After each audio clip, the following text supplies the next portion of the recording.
O negócio é o seguinte, ó. Ao longo da semana, aspas para Jürgen Klopp, ex-técnico do Liverpool e hoje dirigente do grupo Red Bull. Aspas, é uma competição sem sentido. Quem ganhar será o pior vencedor de todos os tempos. Criticou o torneio expandido para 32 times, afirmando que o calendário apertado prejudica o descanso dos jogadores. Aspas ainda para Klopp. É a pior ideia já implementada no futebol. Temo que veremos lesões como nunca antes. Não há recuperação real, nem física, nem mental. Pep Guardiola, que disputou o torneio. Talvez o torneio não destrua. Pode ser um desastre para a temporada. Reconheceu ele com os riscos de um calendário. Por outro lado, ele colocou: muitos clubes reclamam, mas se estivessem aqui adorariam. Mostrando essa questão aí, né? Não é em cima do muro, mas fazendo ponderações. E depois comentou após a derrota para o Al-Hilal: é hora de descansar e focar na nova temporada. Foi difícil, queremos muito, mas não finalizamos. Javier Tebas, presidente da La Liga. A gente trouxe até no último programa, há 15 dias, alguns posicionamentos de técnicos, né? De personagens de clubes como Juventus, Real Madrid, enfim. O Javier Tebas, aspas, cadê ele? O meu objetivo é garantir que não haja mais Copa do Mundo de clubes. Não faz falta outra competição. Outra aspas, não há datas, só uma correria sem intensidade. Fecha aspas para o Javier Tebas, presidente da La Liga. O Rafinha, jogador brasileiro do Barcelona, um dos postulantes a melhor jogador do mundo. Aspas, é uma vergonha ter que abrir mão das férias para jogar algo que somos forçados a disputar. Aspas, todos merecem pelo menos um mês de férias, ninguém deveria ser obrigado. Então, trouxe aqui essas figuras, esses posicionamentos, porque o que a gente percebeu logo no start da Copa do Mundo de Clubes, primeiro, teve torcedor torcendo a boca, Copa do Mundo, critério, o Inter Miami foi convidado, realmente, né? O Inter Miami, se chegar pela Supporter Shield, foi fogo, mas ok. Mas vi também uma mobilização muito grande no Brasil e eu reputo isso. Principalmente, mas não somente, o envolvimento de 4 grandes clubes do futebol brasileiro. Você tem o Flamengo, Palmeiras, Botafogo e Fluminense. A maior representatividade nacional, né, de um país na Copa. Acho que ajudou muito. Acho que a Globo ter abraçado, TV aberta, irmão, mostrando Manchester City ao Hilal. Total. A Globo abraçou de vez. E a Globo é um canhão. Total. Incomparável. Quem quiser que venha com historinha. Exatamente. Casé botando pra lenhar. Tudo isso contribuiu para que fosse eu reconheço aqui o Brasil como um sucesso. Mas teve aquele discurso que os europeus não estão dando muita atenção, principalmente quando tomava fumo, né? Mas a Guardiola ontem comemorou com o Mazorro o gol de empate contra o Al-Hilal. E o Otávio Essa chegou aqui, tendo vivido a experiência lá nos Estados Unidos, e chamou a atenção a coisa que ele disse. Abriu aspas e fez: cara, não vi praticamente nenhum europeu. Alguns, aspas, gato pingados, realmente italianos, torcedores da Juventus. Aí, velho, some-se esses eventos, né? Estádio com 35 mil de média, sendo que tem estádio de 70, 80, Rose Bowl. E as narrativas. Quem tá dentro valorizando, dinheiro, orçamento, reconhecimento. Quem tá fora criticando, cobrando o calendário. Aonde estamos, na verdade? Nessa guerra de narrativas. O que é que tá rolando no duro? O que é essa Copa do Mundo de Clubes? E antes da gente entrar em quem tá mais perto da verdade, por que isso tá acontecendo, Renato? Para mim, assim, veja, é claro que a gente só vai saber os detalhes desse embate, dessa guerra, algum tempo depois. Mas algumas coisas ficam muito latentes, né? Então, acima de tudo, é uma disputa entre FIFA e UEFA. Mas assim, zero de dúvida. Porque o grande protagonista de competições no mundo é a UEFA, com a Champions League. É verdade. Ponto. Na hora que a FIFA vem com um produto desse, e aí está se falando de 4 anos, já se falam em 2 anos, que aí eu acho que o produto perde deprecia, né, nesse ponto. Mas que, como a gente falou no programa passado, né, foi o V1, foi a versão 1, foi o primeiro, é o primeiro. e tem erros e acertos normais desse processo. Mas, cara, assim, o que a gente tem visto de contaminação positiva, de percepção das pessoas na rede, é claro, né? A gente não pode falar só da nossa bolha. A gente vai precisar pegar outros elementos, como esse que o Otávio trouxe, de frequência do estádio. Precisamos contextualizar que é um campeonato nos Estados Unidos, que é um campeonato com estádios gigantes, que parece que o estádio está vazio, né? Em alguns closes ali que a câmera dá, que tem problema seríssimo, por exemplo, uma partida ficar interrompida por 2 horas, é um negócio surreal, que é uma lei federal, que se estiver caindo raio em até 13 quilômetros, precisa paralisar e só pode voltar meia hora depois do último raio ter sido registrado. Então, esse é um problema, inclusive, para a Copa do Mundo do próximo ano, sim, lá nos Estados Unidos. Né? E que eu não lembro disso em 94, não, também. Mas, na verdade, isso acontece depois do acidente da NASCAR, que é uma espécie de Stock Car, em 2011, 2012, que o torcedor estava no estacionamento, um raio vai lá, pá, cai, mata o cara e fere outros. A partir dali vem essa lei federal. Esse é um problema que precisa ser resolvido. Os estádios não são cobertos, a grande maioria deles, né? São como eram os estádios aqui antigamente, como é o Morumbi. Não tem nenhuma cobertura. Então, exatamente. Eu, por exemplo, no jogo Juventus e City,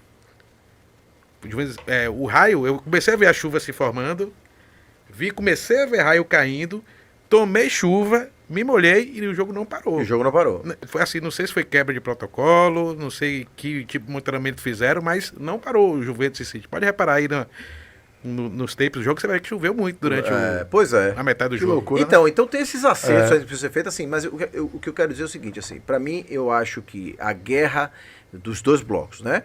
A narrativa de que está a favor do Mundial de Clubes é FIFA, né? Certamente, quando você tem um grande cara desse, você copta e você traz para dentro outros grandes players, aí você vai arrumar outros clubes não só clubes, atores também. Quando você vê um técnico de relevância apoiando, aquilo tem alinhamento estratégico, gente. Sim. Alinhamento institucional de comunicação. Sim. Zero de dúvida. Da mesma forma, do contrário. Da mesma forma do bloco que não está apoiando e que está batendo e que você também vê formadores de opinião como o Klopp. Que é um formador. Estou falando de Guardiola que elogiou, estou falando de o Klopp que bateu. Né? Então, isso tem alinhamento que vem de cima. Embora os caras estejam independentes lá e se fale de calendário, e aí o Rummenigge foi perfeito nisso. Rapaz, as aspas do Rummenigge foram fogo. Foi perfeito nisso. Foi o seguinte, esse é um problema que foi criado pela própria indústria, de que se ganha mais, que precisa se faturar mais, que precisa se jogar mais, e esse elemento agora precisa ser resolvido de alguma forma.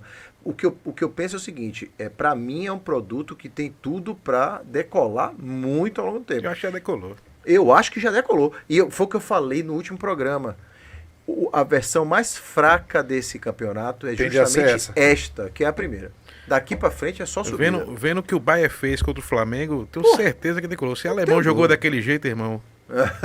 Pois não foi pra, enxergando, não foi porque era amistosinho, não. Estão enxergando. Estão enxergando. Concordo. Tiago Azevedo, o que é que você entende aí, irmão, dessa disputa de narrativas, dessa forma visceral com que a Copa do Mundo de Clubes foi atacado verbalmente, né, por personagens importantes do futebol?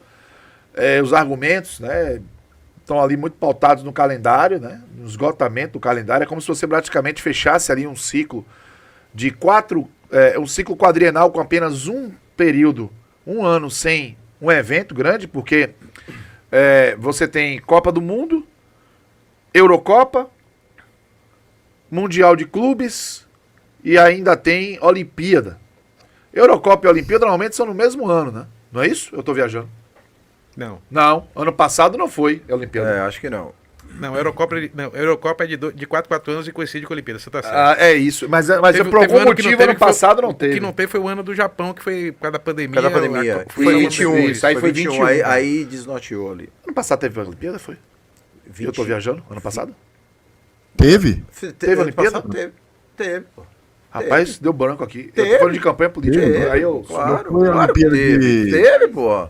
Teve, Matheus. Paris, Olimpíada de Paris, pô. Teve. Abertura no Rio. Inclusive, pronto. Então é isso. A Espanha foi campeã olímpica do futebol, inclusive. Inclusive deu pra perceber que os parisienses foram bem treinados para receber o turista, porque eu tive lá em novembro, A fina flor, sem ironia. Porque quando eu estive lá em 2012, eu mandei um tomar banho daquele em francês, em italiano, em português, em baianês, porque haja tapa. Então, assim, o que é que está se reclamando? É que praticamente as férias vão ser consumidas, né, no calendário europeu, que normalmente é o período de junho, por conta disso. Copa do Mundo é diferente de seleções? Não é. E veja, a Copa das Confederações, que era um torneio da FIFA, existia. Era do mesmo jeito, mesma lógica. Era um torneio teste na sede da Copa do Mundo um ano antes. Né? Mudou para clubes. Exatamente. Então, enfim, envolve mais gente? Envolve. Mas a compensação distribui também mais recursos. É mais atrativo. Copa das Confederações é bem insossa. Vamos combinar? Demais. E aí, Tielo, o que é que você pensa desse bate-boca de defensores, detratores da Copa do Mundo de Clubes? E o que é que você, particularmente, acredita que vai acontecer com a competição? Cacito, eu acho que é preciso separar realmente essa discussão, o joio do trigo, cara. Assim, porque, de um lado, os argumentos de que a gente tem uma temporada realmente estafante do ponto de vista de quantidade de jogos, né? E que ou o argumento que, ainda que eu ache ruim a fala dele, mas o argumento de que o jogador precisa realmente descansar para que ele possa desempenhar e ter a melhor performance técnica, tudo isso é válido, entendeu, cara? E eu acho que será preciso se debater mesmo para o bem do futebol e não por conta da Copa do Mundo que aconteceu, entendeu? É preciso se debater a quantidade de jogos dos clubes, é preciso se debater realmente a questão salarial dos atletas, isso tudo vai ser necessário para que o esporte siga sendo esse esporte que arrebanha multidões pelo mundo inteiro. Mas, cara, a possibilidade de você ter um torneio, cara, que faz enfrentar os melhores clubes do mundo, sejam eles da América do Sul, seja eles da CONCACAF, seja eles até da América ou da Europa, da África, da Ásia, é um troço, cara, espetacular, entendeu? Então, assim, eu acho que é meio aquela história, assim, do cara querendo brigar contra o veículo a motor quando surgiu, ou contra a TV por conta do rádio. É irreversível, entendeu, cara? Porque é um produto que teve que ser testado, cara, num mercado que, por mais grandioso e milionário que seja, muito pouco receptivo ao futebol. Você imagina um troço desse, cara, na América do Sul ou na Europa, cara? Você imagina um torneio desse jogado na Europa, entendeu, cara? Jogado na Argentina ou em 2 países da América do Sul, que não seria pro mundo as imagens de estádios com 50, 60 mil pessoas, torcidas fazendo festas espetaculares. Então, assim, a possibilidade de fazer um Manchester City enfrentar um Flamengo, o Boca Juniors jogar contra o Inter Miami, o Botafogo enfrentar um time da Ásia, cara, isso é espetacular como produto. E não me parece que haja como se voltar atrás disso, entendeu? Concordo. É uma questão apenas de como é que esses caras vão se acertar, e aí, por isso que eu estava falando de separar o joio do trigo, porque a discussão não está em torno de se o produto é bom ou ruim, porque para mim é indiscutível que ele é bom. Está, sim, numa ocupação política que existe entre as principais entidades do futebol do mundo, né? E elas estão brigando por espaço e por comando, né? Como que a UEFA vai lidar ao reconhecer que a FIFA foi capaz de fazer um torneio que consegue enfrentar em termos de exposição mediática e de interesse do torcedor a Champions League, que era uma coisa inalcançável. Se você pensar, todo mundo fala que a Champions League, por mais que a gente goste da Libertadores, que a gente na América do Sul valorize bastante o torneio e o título, mas a Champions League é a cereja do bolo dos torneios de clubes do mundo. E agora a FIFA consegue tirar da cartola um torneio que parece que estava ali o tempo todo, né, cara, sendo preparado para acontecer, né? Sempre se perguntar por que tem esse torneio de seleção e não se tem de clube. E finalmente se encontrou um modelo, né? Ou melhor, está se tentando encontrar um modelo para fazer isso funcionar. Eu penso, Cacito, que é um processo irreversível esse, cara, e vai ser um torneio que vai se consolidar ano após ano, e inevitavelmente, cara, os times europeus vão ter que se ajustar para competir.